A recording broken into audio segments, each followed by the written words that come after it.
There you go. Perfect.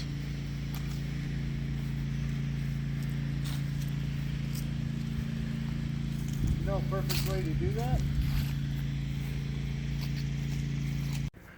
And step 2 is complete.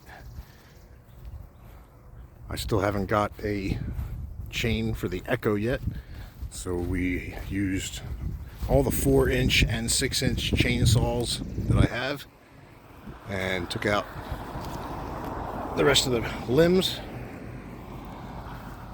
and I'm gonna go get a saw for the Echo. Charge the other batteries. We'll charge the other batteries so we can zip these into smaller piles. I'm going to use that stuff for firewood for camping, and we'll take that out with the Echo. But those mini chainsaws, no joke, absolutely a fan. I have 2 6-inch and a 4-inch now, and they made quick work of that.